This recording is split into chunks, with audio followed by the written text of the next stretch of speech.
The grand chamber of the Galactic Concil was older than most stars.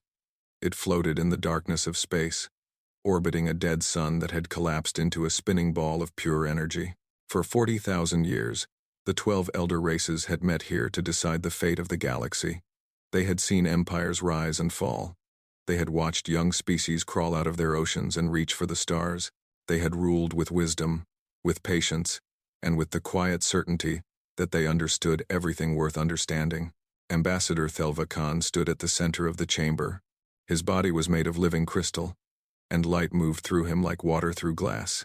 He was old, even by the standards of his people. He had served on this council for 3,000 years. He had seen everything, or so he believed. The chamber stretched around him in a great circle. 12 platforms rose from the floor, one for each elder race. The Krix clicked and buzzed on their platform, their insect bodies covered in golden armor.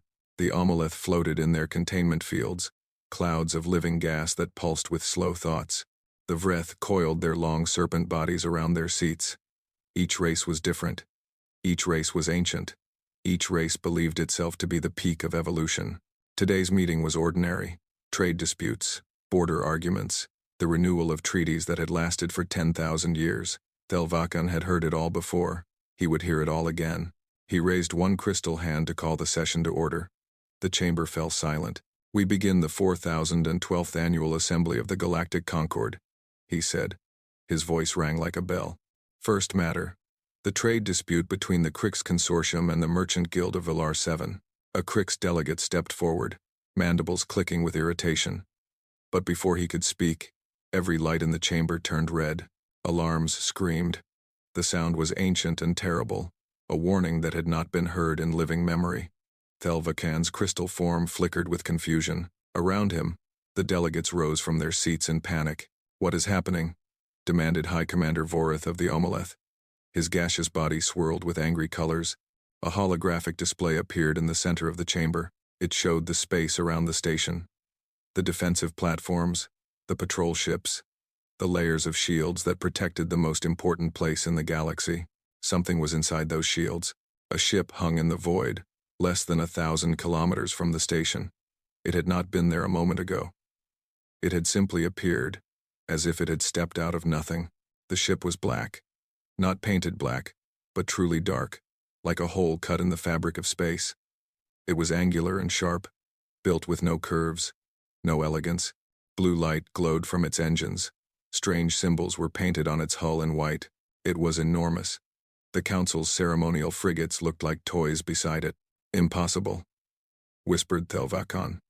"Nothing can drop out of faster than light travel inside our shields. The energy would tear any ship apart." But there it was. Impossible or not, the ship existed. "Weapons are locking on to us," reported an Omolith officer. "The vessel's power signature is, I do not understand these readings. They do not match any known technology." Vorith's form crackled with energy. "Destroy it. Whatever it is, destroy it now." "Wait," said Thelva Khan. "We do not know what." A transmission cut through every speaker in the chamber. The voice was strange. It spoke in a language none of them had heard, yet somehow they understood every word. "This is the UNSS Perseverance, representing the United Nations of Earth. We request an audience with the Galactic Concil." Immediately, silence fell over the chamber, the kind of silence that comes when the universe shifts beneath your feet. "Earth," said one of the Vreth delegates. His scales had turned pale. That is in the Sol system. The third planet. Thelva Khan searched his memory. The Sol system. He remembered it now. A small yellow star on the edge of the galaxy. They had discovered intelligent life there, long ago. When was it? 300 years? 400? "The humans," he said. "The primitive species. We placed a monitoring buoy in their system. They were burning dead plants for energy," said a Krix delegate. "They had not even reached their own moon. We classified them as Category 7. Category 7. Pre-Enlightenment civilization. A species too young and too foolish to contact.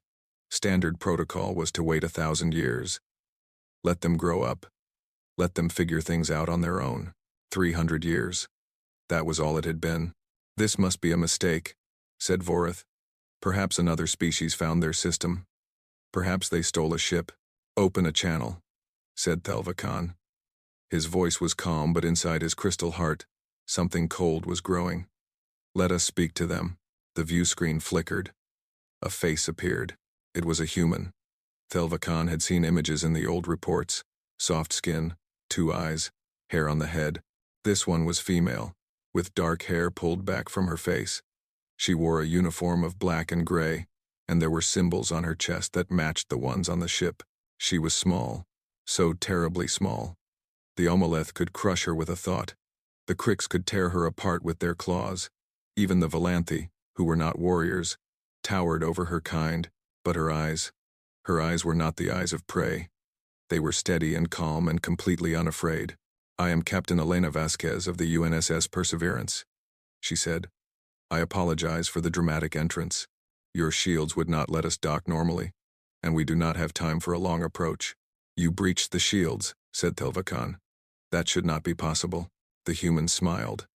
It was a small movement of her mouth, but something about it made Vorith's form darken with unease.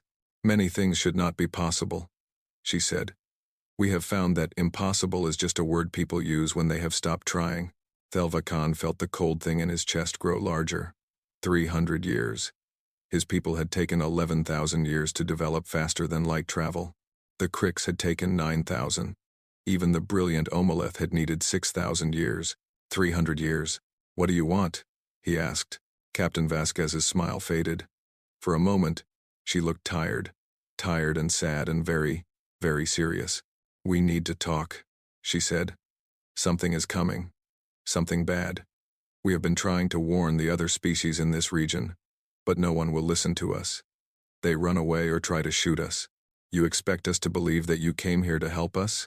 said Vorith. "You appear in a warship, you breach our defenses, and you claim to bring warnings? This is a threat." "No," said Vasquez. "This is a request. We know you have questions. We know you are afraid. But there is no time for fear." She paused. "May I come aboard, face to face? No weapons. Just talking. I will explain everything." The delegates looked at each other. The Crix clicked with suspicion. The Omeleth swirled with anger. The Vreth hissed with uncertainty. But Thelva Khan looked at the human captain, and he saw something in her eyes that he had not seen in a very long time. "Truth." "Very well," he said. "Come aboard, Captain Vasquez. Let us hear what you have to say." He did not know it then, but those words would change the history of the galaxy forever. The meeting that began as ordinary had become something else entirely. The forgotten species had returned, and nothing would ever be the same. The shuttle from the Perseverance was small and simple. It carried no weapons, as promised. When its door opened, Captain Elena Vasquez stepped out alone. The docking bay was filled with soldiers. Omeleth warriors floated in their combat forms, bodies crackling with deadly energy. Crix guards stood in perfect rows, their weapons aimed at the shuttle door. They expected an army.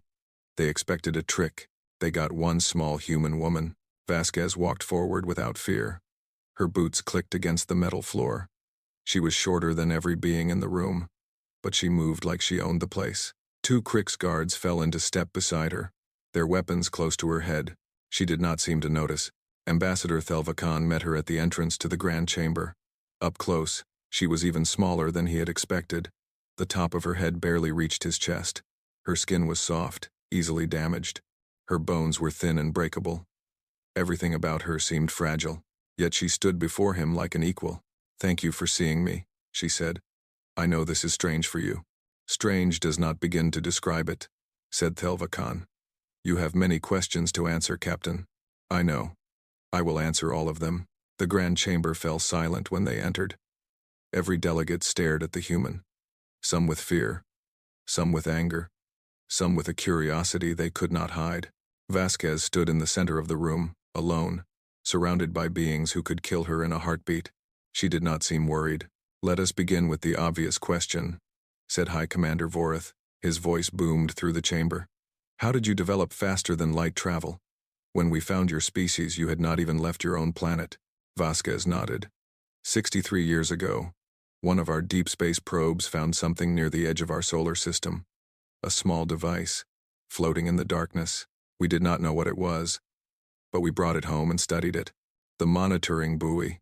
said Telvakan. You found our monitoring buoy? Yes. It took us 15 years to understand how it worked, another 20 years to build our own version, and another 10 years to improve upon it. The chamber erupted in noise. Delegates shouted over each other. The Cricks clicked in disbelief. The Omeleth flashed with angry light. Silence, commanded Telvakan. The noise stopped. He looked at Vasquez with eyes that had seen civilizations rise and fall. You are saying that you developed faster than light travel in 60 years, by reverse engineering our technology? Yes, that is impossible, Vasquez smiled, and there was something sad in it.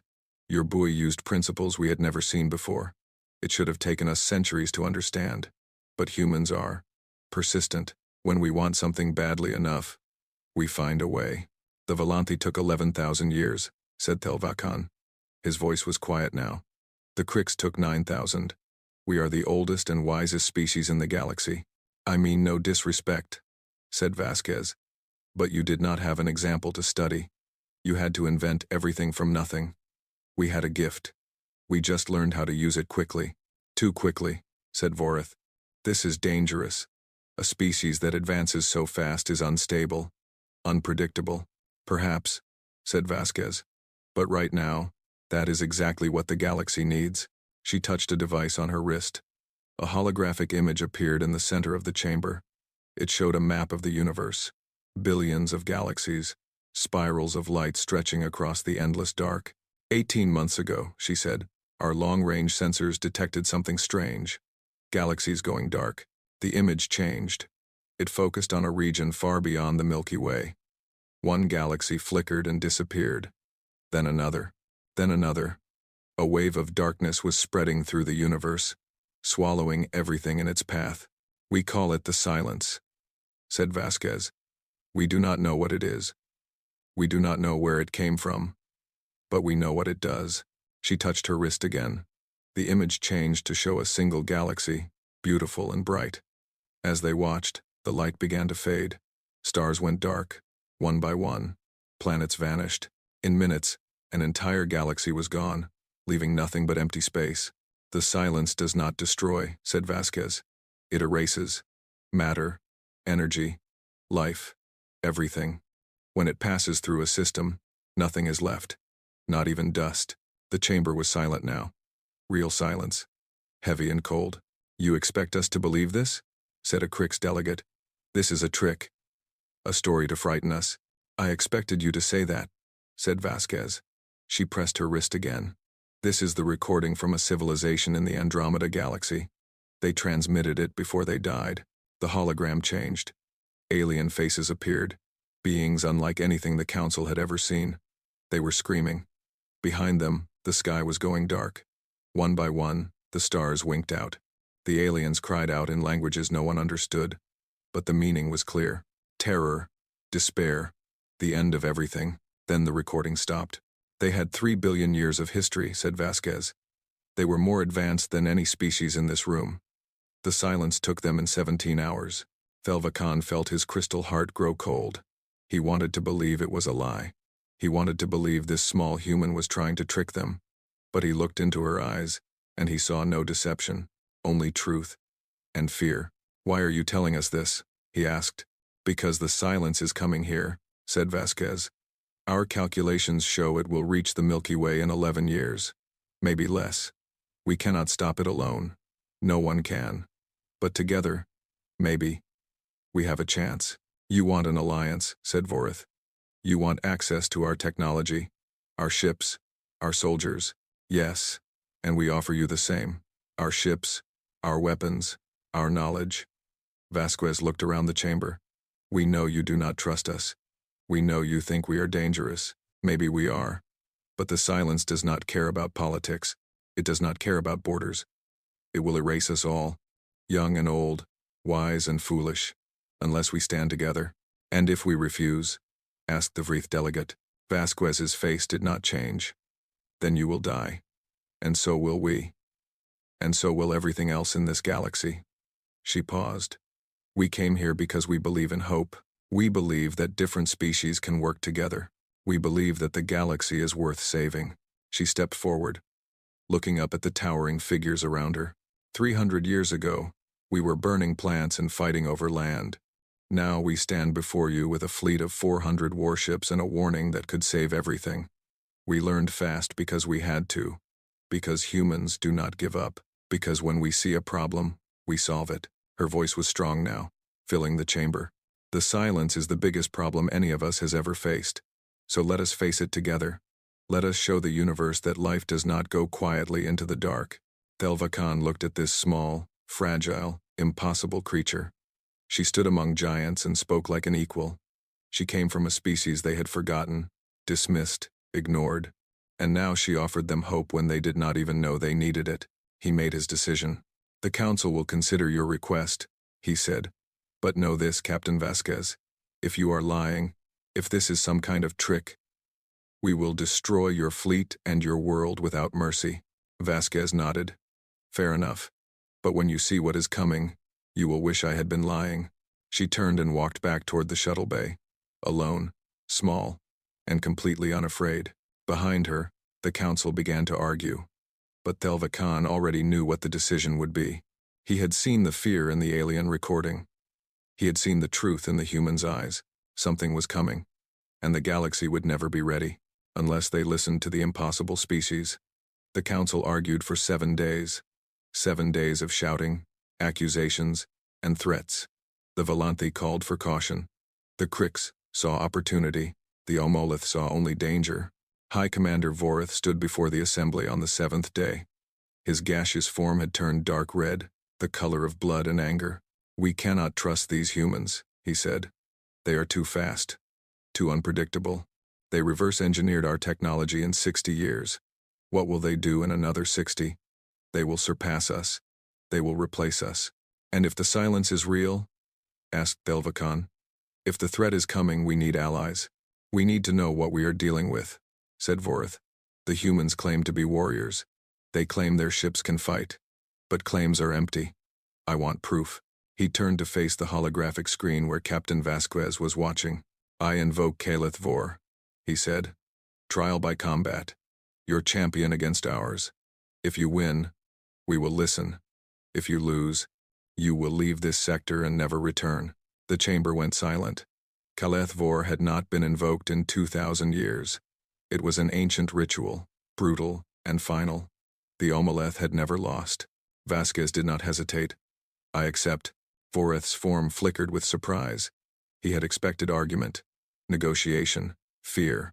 Instead, the human had agreed in 2 words. You understand what you are agreeing to? He asked. Our champion has fought for 3 centuries. He has killed beings twice his size. Your species is small. I understand, said Vasquez. When do we begin? The arena was built in the center of the station. A circular platform, floating in 0 gravity, surrounded by energy shields. The council delegates gathered to watch. Many believed the fight would be over in seconds. The Omoleth champion entered first. His name was Corax, and he was magnificent. His body was not gas like the other Omoleth, but solid matter compressed into a form of pure destruction. 8 limbs, each ending in blades of hardened energy. His core burned with the light of a small sun. He had killed 1,000 enemies in ritual combat. He had never been defeated. Corax floated to the center of the arena and waited. His voice rumbled like thunder. Send me your warrior, humans. Let us end this quickly. The door on the other side opened. A human stepped through. He was not tall. He was not covered in armor. He wore simple clothes and wraps around his hands. His skin was brown, his head was shaved, and his eyes were calm. His name was Marcus Cole. He was a sergeant in the Earth Marine Corps. Before that, he had been a boxer. Before that, he had worked on his father's farm. He was 29 years old. Corax stared at him. This is your champion? This small thing? Cole said nothing. He walked to the center of the arena and raised his wrapped hands. The signal sounded. The fight began. Corax attacked first. He was fast. Faster than anything that size should be. His blades cut through the air where Cole had been standing. But Cole was not there anymore. He had moved to the side, ducking under the strike with inches to spare. Corax struck again. And again. Each blow was powerful enough to cut through metal. Each blow missed by less and less. The delegates watched in confusion. The human was not fighting back. He was just moving, dodging, slipping past attacks that should have killed him. "What is he doing?" asked a Crix delegate. "Why does he not attack?" Thelvakan watched carefully. He had studied many species in his long life. He had seen many fighting styles, but he had never seen anything like this. The human was waiting. 5 minutes passed. Corax was still attacking, but his movements were slowing. His form flickered with frustration. He had never fought an enemy who would not stand still. Cole took his first hit at the 6-minute mark. One of Corax's blades caught his shoulder, cutting through cloth and skin. Blood flew through the air. The crowd gasped, but Cole did not fall. He did not scream. He spun with the blow, using the force to create distance, and raised his hands again. Blood dripped down his arm. He did not seem to notice. "First blood," said Corax. "You are wounded, human. Surrender." Cole's answer was to move forward. He attacked for the first time. His fists struck Corax's body with sounds like thunder. Each hit was precise, aimed at the joints where Corax's limbs connected. The Omeleth had never felt pain like this. These small fists, these fragile human hands, hit harder than they had any right to. Corax screamed in rage. He grabbed Cole and threw him across the arena. The human hit the energy shield and fell to the floor. His ribs made a cracking sound. Something was broken inside him. The crowd expected him to stay down. He got up. Blood ran from his mouth. His arm hung at a bad angle. But he stood, and he raised his hands, and he walked forward again. "What is wrong with you?" Corax demanded. "You are broken. You are bleeding. Why do you not stop?" Cole spat blood onto the arena floor. "Because I am not done yet." He attacked again. Faster this time, fueled by something the aliens did not understand. His broken body moved like it was not broken at all. His fists found the same spots over and over, weakening the joints, damaging the connections. Corax struck him again. Cole's leg bent the wrong way. He fell. He got up. Corax struck him again. Cole's face split open. Blood covered his eyes. He got up. The Omeleth champion was breathing hard now. His form was dimming. He had never fought for this long. He had never needed to. His enemies always fell or fled. They did not keep standing. They did not keep coming. 8 minutes. Cole could barely see. He could barely stand. But he moved forward, step by step, and his fists kept flying. "Stay down," Corax begged. There was something new in his voice. Fear. "Please, just stay down." Cole's answer was another punch. It landed on Corax's core, right where the light was brightest. The Omeleth screamed. His form flickered wildly. 9 minutes. Corax collapsed. The mighty champion, 3 centuries old, undefeated in 1,000 battles, lay on the arena floor. His body could not move. His energy was spent. He had nothing left.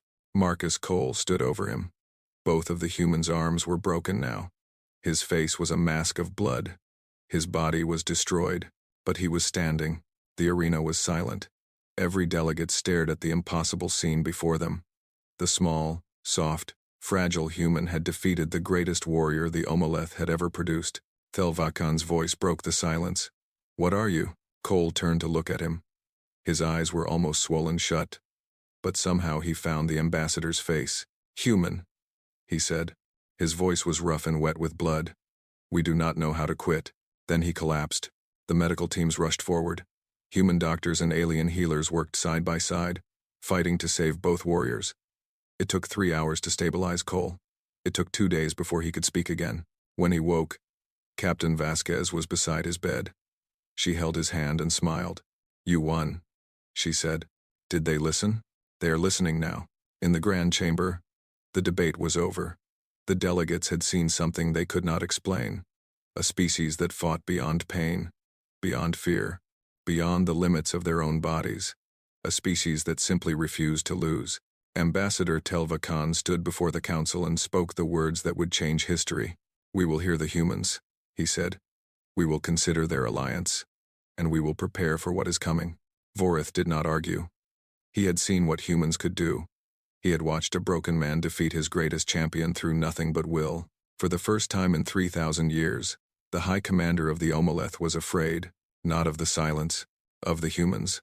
The vote was not unanimous. But it was enough. 8 of the 12 elder races agreed to the alliance. The others chose to watch and wait. Within a month, human engineers were working in council shipyards. Human soldiers were training beside alien warriors. Human diplomats were learning the languages and customs of species that had ignored them for centuries.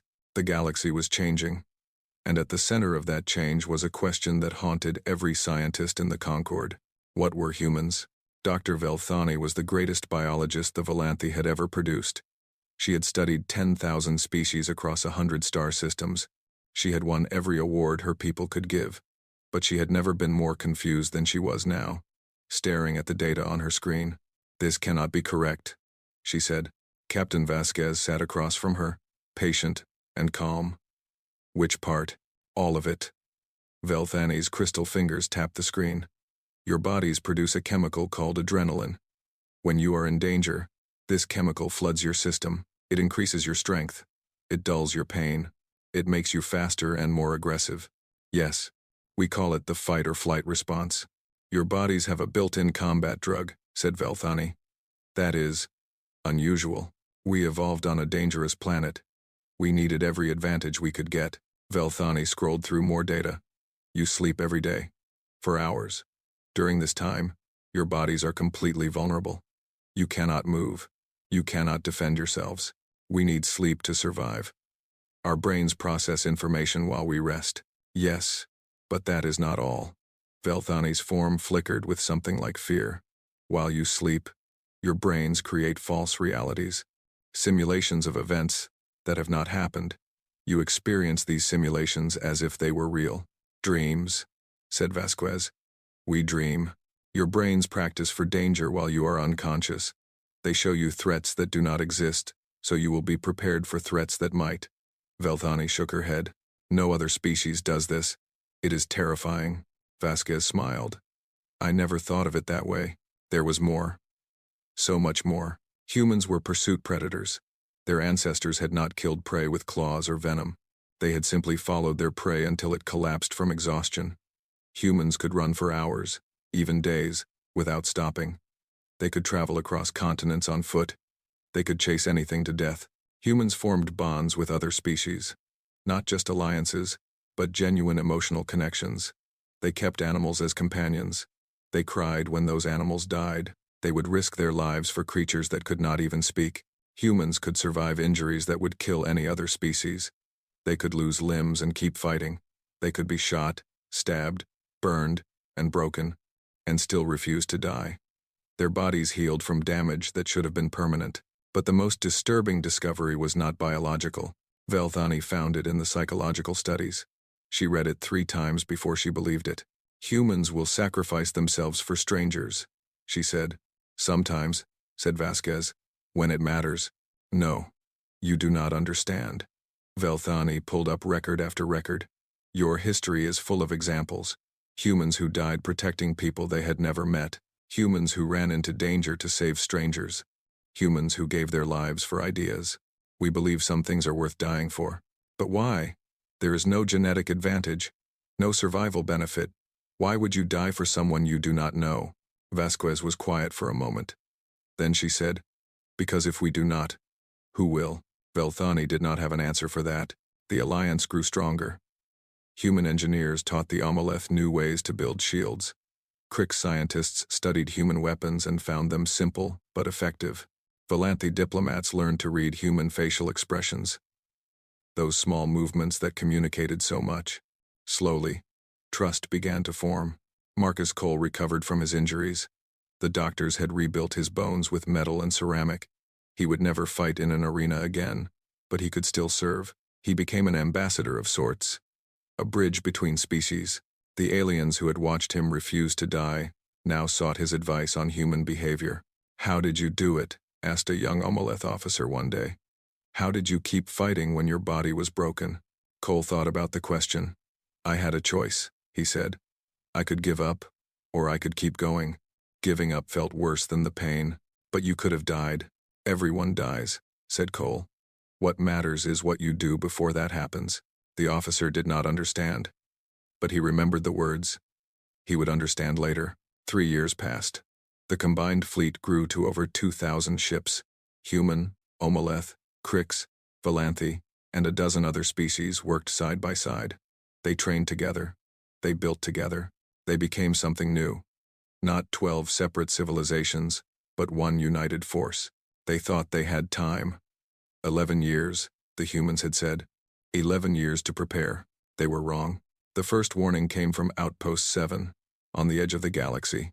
A routine transmission went silent in the middle of a word. When ships arrived to investigate, they found nothing. Not debris, not bodies, not even dust.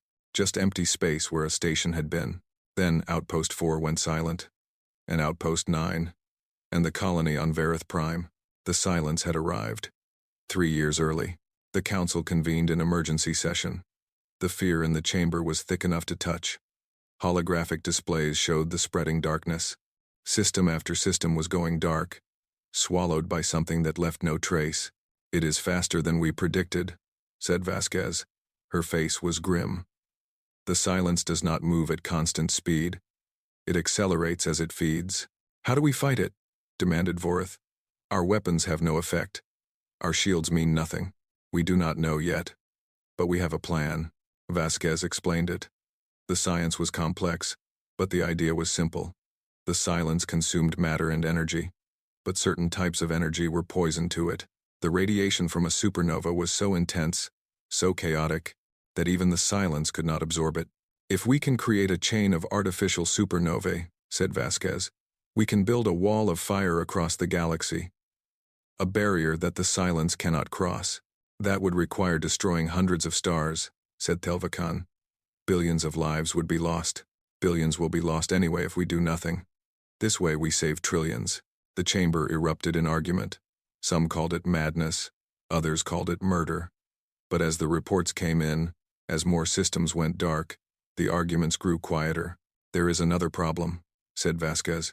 "The charges have to be detonated manually. Someone has to be in the blast zone when they go off." "You are asking for volunteers to die," said Vorith. "I am asking for volunteers to save everything." No one spoke. The weight of the request hung in the air.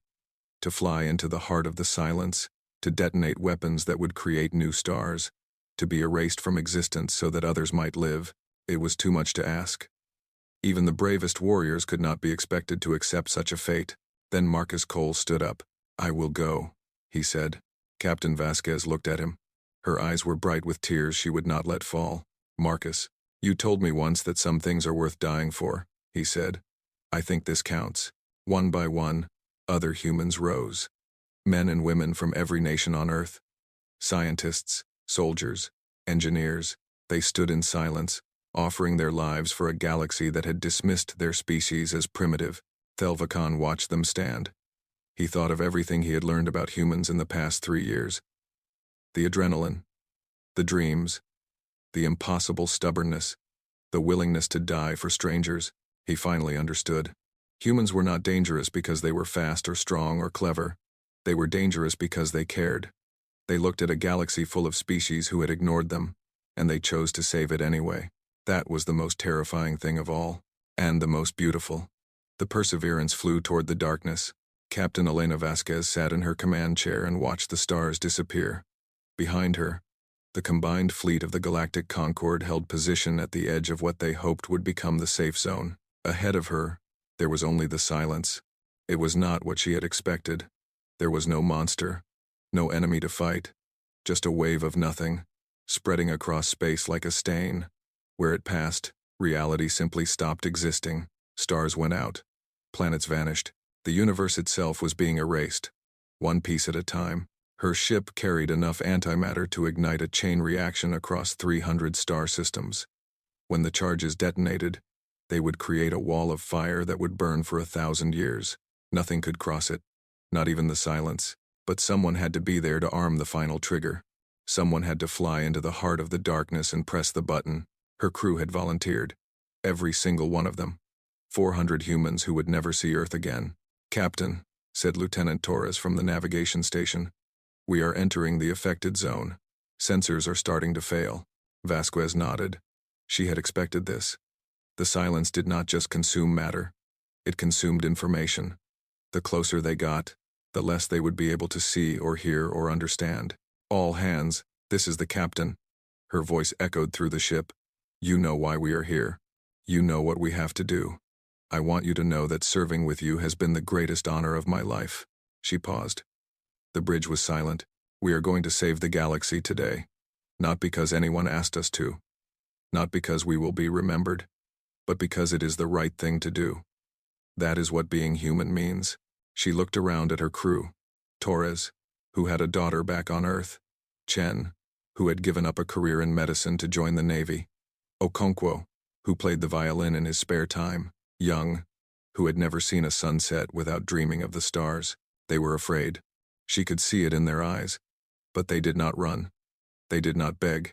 They sat at their stations and did their jobs, because that was what humans did.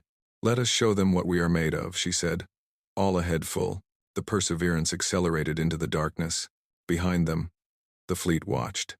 Thelva Khan stood on the observation deck of his flagship, his crystal form dim with grief.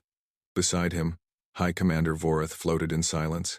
The old enemies had become something like friends in the past 3 years. Now they stood together and watched humans fly to their deaths. They do not have to do this, said Voreth. We could send automated ships. We could find another way.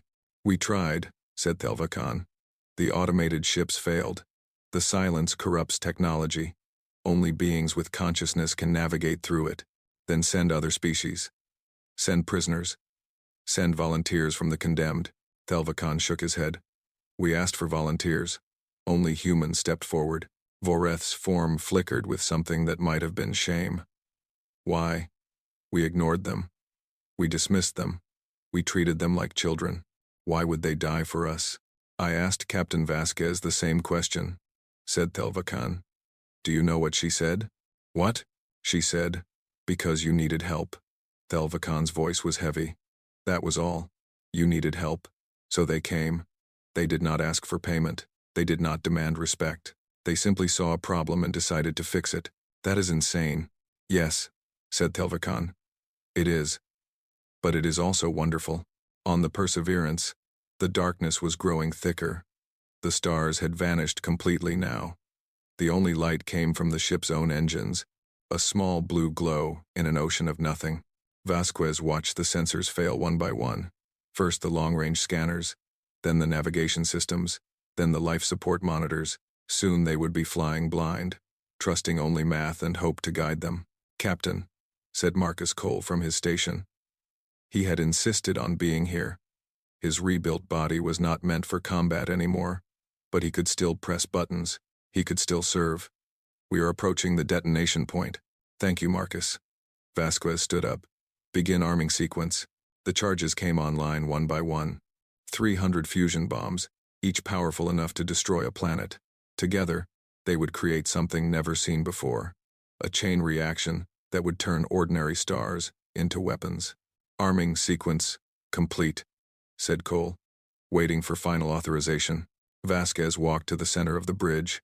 She looked at her crew one last time. These men and women who had followed her across the galaxy. These humans who had chosen duty over survival. Open a channel, she said. All frequencies. I want everyone to hear this. The channel opened. Across the fleet, across the galaxy, billions of beings stopped to listen. This is Captain Elena Vasquez of the UNSS Perseverance, she said. We are about to detonate the charges. In a few minutes, this ship and everyone on it will be gone. We will not see what comes next. But we believe in what comes next. We believe that life is worth saving. We believe that the darkness can be held back. She paused.